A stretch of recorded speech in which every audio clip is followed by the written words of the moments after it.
नमस्कार दोस्तों। सीटेट परीक्षाओं में गणित के कुछ ऐसे क्वेश्चंस पूछ लिए जाते हैं जो बच्चे कंफ्यूज हो जाते हैं। उन क्वेश्चंस को हम लोग देखेंगे जो बार बार रिपीट होते हैं और ये आपको यहाँ पर पेडागोजी में 15 में 15 नंबर दिलाने में बहुत मदद करेंगे। तो पूरा वीडियो जरूर देखिएगा। वीडियो अच्छा लगेगा तो लाइक कीजिएगा, चैनल को सब्सक्राइब कीजिए ताकि ऐसे ही अपडेटेड कंटेंट मिलता रहे जो परीक्षाओं में पूछा जाता है। पहला प्रश्न है आप लोगों के लिए कि राष्ट्रीय पाठ्यचर्या रूपरेखा 2005 के अनुसार निम्नलिखित में से कौन से विषय प्राथमिक विद्यालयों में गणित पाठ्यक्रम का भाग नहीं है। अब सवाल यहाँ पर यह बन जाता है कि पाठ्यक्रम का भाग नहीं है और कहाँ पर नहीं है। तो प्राथमिक विद्यालय में कहने का मतलब है 1 से लेकर के 5 तक। तो जब भी आप 1 से लेकर के 5 तक की अगर बात करेंगे तो जो इंटीजर्स है ना, ये इसका पार्ट नहीं होगा, क्योंकि वहाँ पर किस तरीके से चीज़ों को सिखाई जाती है। वहाँ पर चीज़ें सिखाई जाती है चॉपर टाइलिंग के द्वारा। टाइलिंग मतलब आप समझ रहे हैं, जैसे टाइल्स आपके घर में लगी होगी, चलो टाइल्स को छोड़ दो, आपने क्यूब देखा होगा जो घुमाते हैं, चलो उसको भी छोड़ दो। आप इस चीज़ को देख सकते हो जैसे कि आपने कैंडी क्रश गेम खेला होगा,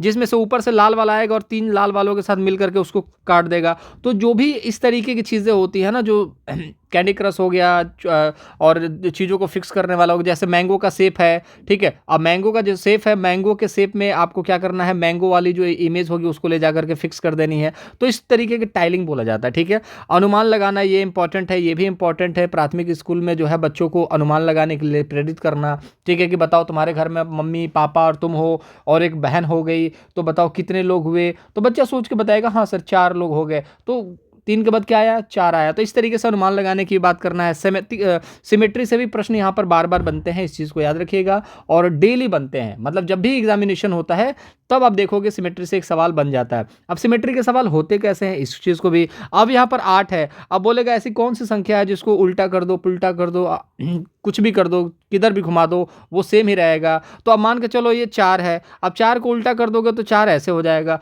ठीक है। तो ये तो सिमेट्री नहीं है, लेकिन ये जो है वो सिमेट्री है। तो याद रखिएगा, ये भी सवाल बनते हैं, ये सारी चीज़ें सिखाई जाती है, उल्टा फुल्टा करना सारी चीज़ें सिखाई जाती है। तो ये ऑप्शन नहीं होगा।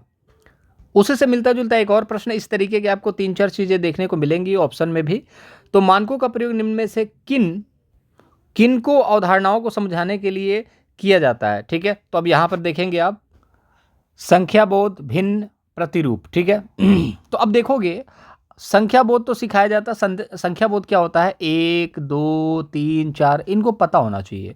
फिर बोला भी जाता है कि पहाड़ा याद कर लो, टेबल याद कर लो, 2 2 दूनी 4 2 दूनी 6, ये सारी चीज़ें याद कर लो। लेकिन भिन्न नहीं सिखाया जाता, ठीक है। कि 1/2 प्लस 1/2 कितना होता है, ये सारी चीज़ें नहीं सिखाई जाती, इस चीज़ को याद रखिएगा, ठीक है। तो यहाँ पर ये तो गलत हो गया। आयतन के बारे में तो बात ही नहीं की जाती है। चौपड़ जहाँ दिखता है ये बिल्कुल परफेक्ट है, इस चीज़ को याद रखिएगा। चौपड़ टाइलिंग में आपको मैंने चीज़ें बता दी, जैसे कैंडी क्रश को मिक्स करना, जैसे कि आपके ट्राइंगल है, सर्कल है, इन सभी चीज़ों को मिलाना, इनमें ढूंढना कि ट्राइंगल कौन सा है, सर्कल कौन सा है, एक सबको इकट्ठा करना, ठीक है। ट्राइंगल वाले को एक साथ लगाओ, सर्कल वालों को एक साथ लगाओ, रेक्टेंगल वाले को एक साथ लगाओ, ठीक है ना। तो ये चौपड़ कहा जाता है। बोध मतलब कि पता होना चाहिए संख्याओं के बारे में, ये भी इंपॉर्टेंट है। स्थानीय मान जैसे कि इकाई, दहाई, सैकड़ा, हजार, इस चीज़ को भी सिखाना ये इंपॉर्टेंट है। तो ऑप्शन नंबर 4 राइट आंसर होगा। बच्चों को आयतन के बारे में नहीं सिखाया जाता है, ठीक है, और ना ही यहाँ पर भिन्न के बारे में सिखाया जाता। तो मानकों का प्रयोग निम्न में से किन की अवधारणाओं को समझाने के लिए किया जाता है, तो याद रखिएगा वो है आपका ऑप्शन नंबर डी। अगला प्रश्न यहाँ पर देखेंगे, बहुत अच्छा प्रश्न है, इसमें बच्चे गलती करते हैं। निम्न में से कौन सा कथन सही है, समस्या समाधान में लड़के लड़कियों से अधिक योग्य हैं, तो ये तो गलत हो जाएगा। तुलना करने वाली बात तो हमेशा गलत होती है, तो इसको आपने निपटा दिया। ग्रामीण पृष्ठभूमि से आने वाले बच्चों को गणित कठिन लगता है, तो अब गणित कठिन लगता है, आसान लगता है, सरल लगता है, ये जो चीज़ें होती हैं ये नेगेटिव होती हैं। लगा तो बड़ा मुश्किल सवाल था, लेकिन सवाल तो बहुत जल्दी यहाँ पर सॉल्व हो गया। याद रखिएगा ऑप्शन नंबर सी आपका राइट आंसर है। ऑप्शन में कहीं दिख रहा है क्या, ऑप्शन नंबर सी आपका राइट आंसर है, ठीक है। अब यहाँ पर सवाल ये उठता है कि सर अध्यापक के विचारों का असर गणित सीखने वाले के प्रदर्शन पर कैसे होता है। और देखिए मैं क्वेश्चंस को निचोड़ करके आप लोगों के सामने रखता हूँ दोस्त। बहुत सारे बच्चे कहते हैं फटाफट क्वेश्चन आंसर करो। देखो पेडागोजी है भैया, यहाँ पर ऑप्शन को सीखना जरूरी है, तभी जाकर के आप शिक्षक बन पाओगे। अब अध्यापक के विचारों का असर कैसे होता है ये चीज़ मैं समझाऊंगा, फिर अगले क्वेश्चन पे जाऊंगा। और मेरा यही कॉन्सेप्ट होता है कि चीज़ों को सीखते हुए आगे बढ़ो, बस उसके बाद एक्सपर्ट बन जाओगे, कोई दिक्कत ही नहीं है। अब अध्यापक ने सिखाया 2 + 2, आपने क्या सीखा 4। क्या आपको नहीं लगता कि अध्यापक 2 + 3 आपको 4 सिखाता तो आप ये भी सीख के आते। क्योंकि अध्यापक जो चीज़ सिखाता है वही बच्चे सीखते हैं, और अध्यापक ही जो सिखा सकता है वही बच्चे सीख सकते हैं, ये भी परफेक्ट है। तो याद रखिएगा, अध्यापकों के लिए इसीलिए सारी चीज़ें बनाई गई कि आप अपने हिसाब से कोई भी चीज़ न पढ़ाएं। वो सारे नियम कानून बना दिए गए जिनसे अध्यापक बन गया और उन चीज़ों को ध्यान में रख के पढ़ाता है जो बच्चों को इंपॉर्टेंट है, जो बच्चों के लिए ज़रूरी है।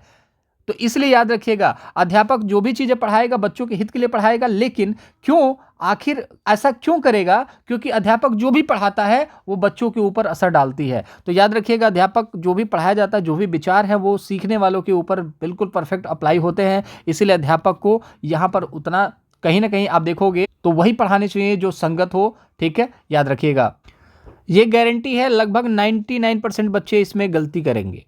अब फटाफट इसका आंसर आप लोग अपने दिमाग में छाप लो पॉज करके, तब तक मैं क्वेश्चन पढ़ता हूं। प्राथमिक कक्षा के विद्यालयों को आंकड़ों का संग्रह और अर्थांकन पढ़ाने के लिए निम्नलिखित में से कौन सी योजना उत्तम है? अब बच्चे चारों ऑप्शन देखा, सामूहिक चर्चा पर फटाफट टिक मार दिया, कहा यही तो सही है। लेकिन दोस्त यहाँ पर क्या बात की जा रही है? आंकड़ों और संग्रह के अर्थांकन पढ़ाने के लिए निम्न में से कौन सी योजना सही है? और ये जो प्रश्न है ना दोस्त, ये प्रश्न जो है आपका किस चीज़ का है? ये प्रश्न है आपका मैथ का। अब जब मैथ का प्रश्न है तो याद रखिएगा, सामूहिक चर्चा से मैथ आपका नहीं होता है दोस्त। याद रखिएगा, सामूहिक चर्चा से तो मैथ होता ही नहीं है। ढेर सारे प्रश्नों के उपलब्ध करा देना, ये गलत हो गया। प्रश्नोत्तरी क्विज, ये सब गलत हो गया, क्योंकि मैथ में कौन सा क्विज यार, गलत हो जाता है। हम भी बात कर रहे हैं किस चीज़ की? प्राथमिक कक्षा की। अब प्राथमिक कक्षा का बच्चा जो है क्विज करेगा?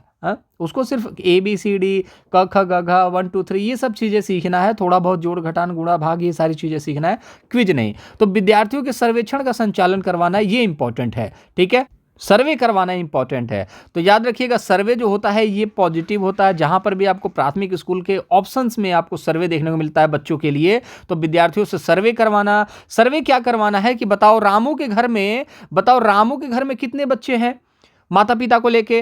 तो श्यामू ने बोला कि रामू के घर में जो है सर माता पिता और उसके एक भैया हैं, और बस एक भैया है। तो कुल मिला जुला के 3 वो हो गए, एक रामू हो गया, 4 हो गया। तो कुल मिला जुला करके चीज़ों को इस तरीके से सिखाया जाता है, सर्वेक्षण के माध्यम से संचालन करवाना, ताकि बच्चे सीखे। अच्छा बताओ कि इस पूरे विद्यालय में शिक्षक कितने हैं, माठ साहब लोग कितने हैं? तो बच्चा सोच करके बताएगा। तो इस तरीके की एक्टिविटी करवाना इंपॉर्टेंट होता है। ठीक है, चीज़ें समझ में आ रही होंगी तो वीडियो को लाइक ज़रूर कीजिएगा दोस्त। मजा आ रहा है कि नहीं, ये भी कमेंट बॉक्स में जरूर बताइएगा कि चीज़ों को जो मैं सिखाने की कोशिश कर रहा हूं, क्या वाकई में इस चीज़ में कामयाब हो रहा हूं, क्या आप लोग सीख रहे हैं या फिर नहीं, ये चीज़ जरूर बताइएगा। इस प्रश्न को तो मैं मानता हूं आप लोग हवा में उड़ाने वाले हो, बहुत आसान प्रश्न है, कोई दिक्कत वाली बात ही नहीं है। मुझे नहीं लगता कि 1 सेकंड भी लगेगा। ऑप्शन जब ना आपने देखा तो आंसर देखोगे। पहले क्वेश्चन पढ़ लेते हैं। निम्न में से किसे संरचनात्मक रचनावादी गणित कक्षा का लक्षण माना जाता है? मतलब कि क्रिएटिव संरचनावादी, जिसमें कि बच्चे जो है कॉन्सेप्ट बनाने की कोशिश करते हैं गणित की कक्षा में। तो कॉन्सेप्ट बनाने के लिए, क्रिएटिविटी के लिए कंठस्थ करने की आवश्यकता नहीं है। अध्यापक केवल, ये भी निगेटिव हो गया। दी गई त्रुटियों का ज्ञान महत्वपूर्ण स्रोत है। मैंने क्या कहा? त्रुटियों को महत्वपूर्ण माना जाना चाहिए, न कि अप्रासंगिक मानी जानी चाहिए। ठीक है, तो त्रुटियां इंपॉर्टेंट होती हैं, तो ये तो सही हो जाएगा। और नीचे यहां पर देखोगे हतोत्साहित लिखा हुआ है, तो टैग वर्ड देखो, कंठस्थ, केवल, हतोत्साहित, गलत हो गया ना। Option number C right answer.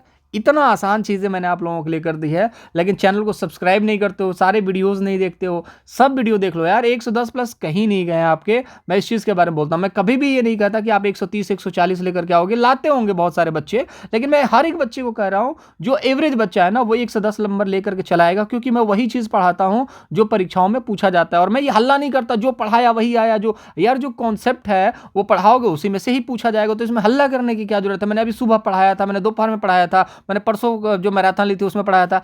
ये सारी चीजें नहीं, जो कॉन्सेप्ट में है वही परीक्षा में आता है, और वही चीजें मैं आप लोगों को पढ़ाता हूं, और इसमें हो हल्ला करने की जरूरत नहीं होती है। एक और बहुत अच्छा प्रश्न है कि गणित के स्वरूप के संदर्भ में निम्न में से कौन सा सही नहीं है? तो गणित में प्रतिरूपों और संबंधों की पढ़ाई सम्मिलित है। प्रतिरूप मतलब कि पैटर्न की बात की जा रही है, तो पैटर्न होता ही है, गणित में एक पैटर्न होता है, और संबंधों की पढ़ाई होती है। ठीक है, जैसे कि प्लस माइनस, ये क्या है? ये एक पैटर्न है, ये एक रिलेशनशिप है। जैसे 2 + 2 जोड़ दोगे, 2 - 2 घटा दोगे, ये संबंधों की बात की जा रही है। पैटर्न की बात की जाती है तो बॉड मास की बात की जाती है। पहले डिवाइड करो, फिर मल्टीप्लाई करो, फिर उसके बाद एडिशन करना है, फिर सब्सट्रैक्शन करना है। तो ये क्या हो गया? ये एक पैटर्न है, इस पैटर्न पे काम की जाती है। गणित की संख्याओं की पढ़ाई जो है वो सीमित है। गलत बात है। गणित की संख्याओं की जो पढ़ाई है वो असीमित है, इस चीज़ को याद रखिएगा, सीमित नहीं है। क्योंकि आज तक पाई का मान हम लोग ढूंढ नहीं पाए कि पाई का मान 22/7 तो होता है, लेकिन उसका जो हम लोग फ्रैक्शन में निकालते हैं 22/7 को, तो मान के चलिए 3.14 करके न जाने कितनी संख्याओं पर जा चुका, आज तक निकल नहीं पाया। तो संख्याओं की पढ़ाई असीमित है दोस्त, याद रखिएगा। तो ये देखिए नहीं कौन सा है, ऑप्शन नंबर सेकेंड।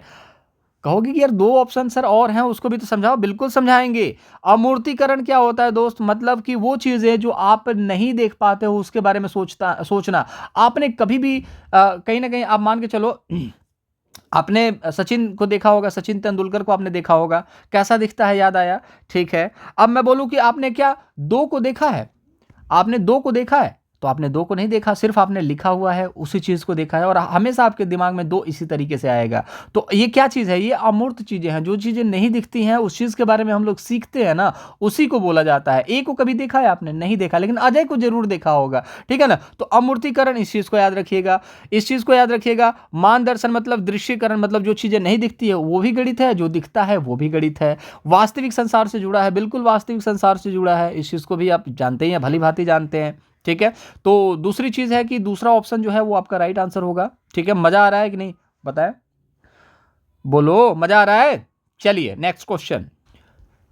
गणित के प्राथमिक पाठ्यक्रम में प्रतिचित्रण मानचित्र के कौन से पहलू विद्यमान हैं, इस चीज को बताएंगे आप लोग। तो मानचित्र का अर्थांकन, ये बिल्कुल फैक्ट है। मैप इंटरप्रिटेशन इंपॉर्टेंट है, याद रखिएगा, ये इंपॉर्टेंट है। अनस्केल्ड ड्राइंग मतलब बिना पैमाने के आलेख बनाना, ये कैसे है? जैसे कि आपने पढ़ाई करी होगी, जब भी आपने पढ़ा होगा, ठीक है। तो जब हम लोग मैथ पढ़ते थे तो कहा जाता था कि अपना स्केल निकालो और 10 सेंटीमीटर का एक लाइन खींचो। अब सभी बच्चे को, जो तेज होशियार बच्चे होते थे, वो 10 इंच का एकदम लाइन खींचते थे ऐसे स्केल लेकर के, एकदम परफेक्ट। और कुछ होशियार बच्चे नहीं, शरारती बच्चे जो थे, वो क्या कहते थे, मैं खुद से खींच लूंगा। फिर कॉपी जांच हो जाती थी, फिर पिटाई पड़ती थी। क्यों? क्योंकि भाई 10 इंच का नाप करके लगाना है आपको, क्योंकि इसमें 1 सेंटी, 2, 3, 4, 5, 6, 7 ऐसे करना है, और यहाँ पर लिखना भी पड़ता था, कुछ कुछ कहानियां हुआ करती थी, ठीक है। अब यहाँ पर बच्चे ने ऐसे ही अपने मन से लिख दिया बिना पैमाने के, तो ये तो इलॉजिकल है। मैथ में बिना पैमाने का कुछ होता ही नहीं है, तो यहाँ पर पैमाना इंपॉर्टेंट है, ठीक है। अब पैमाने को लेकर के आप सोचोगे प्राथमिक का बच्चा है तो पैमाने की जरूरत नहीं होगी, सर ऐसे ही करवा दो ना, प्राथमिक का बच्चा है, लिखना सीखना जानता है, उसको इतना डीप नॉलेज की बात क्यों कर रहे हो? तो यहाँ पर देखिए नॉलेज की बात नहीं की जा रही है, यहाँ पर बच्चों को सिखाने की बात की जा रही है कि कौन सा पहलू विद्यमान है प्रतिचित्रण में। तो बिना पैमाने वाले आलेख जो है, ये आप याद रखेंगे कि ये विद्यमान नहीं है, ठीक है। संकेतों का, प्रतीकों का प्रयोग करते हैं, सिंबल का इस्तेमाल करते हैं, जैसे प्लस माइनस, ये सब क्या है? सिंबल है, भागा भागा, ठीक है। ड्राइंग एज पर स्केल, बिल्कुल स्केल के अनुसार करना है, ठीक है। तो पैमाने के अनुसार ही सारी चीज़ों को खींचना है। अब एक ट्रायंगल बनाना है आपको, समबाहु त्रिभुज, सॉरी समकोण त्रिभुज, तो आप ऐसे ही बनाओगे ना।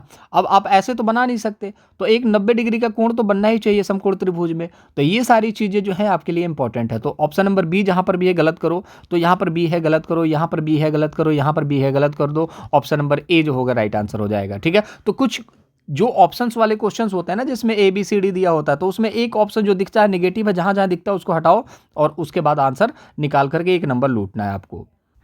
एक और बहुत ही बेहतरीन प्रश्न, इन सभी प्रश्नों का निचोड़ आप लोगों के लिए सिर्फ इसलिए है ताकि आप परीक्षा में अच्छा स्कोर कर सकें, ठीक है। तो चलिए, प्राथमिक स्तर पर भिन्नों को पढ़ाने के लिए वांछनीय क्रियाकलापों की पहचानिए।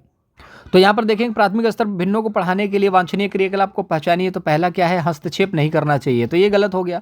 हस्तक्षेप आपको नहीं करना चाहिए, प्रतिदिन की अवधारणाओं का, कक्षा की पढ़ाई में हस्तक्षेप नहीं होना चाहिए, तो गलत बात है। हस्तक्षेप होना चाहिए, कहने का मतलब है कि जो भी प्रतिदिन कॉन्सेप्ट वो सीखता है, जैसे मम्मी ने 2 रोटी बनाई, एक भैया को दी, एक अपने आप को, मतलब एक उसको दी, तो उसके पास कितना बचा? 1। अब बच्चे ने यहाँ पर बताया कि सर 1 + 1 कितना होता है? 2 होता है।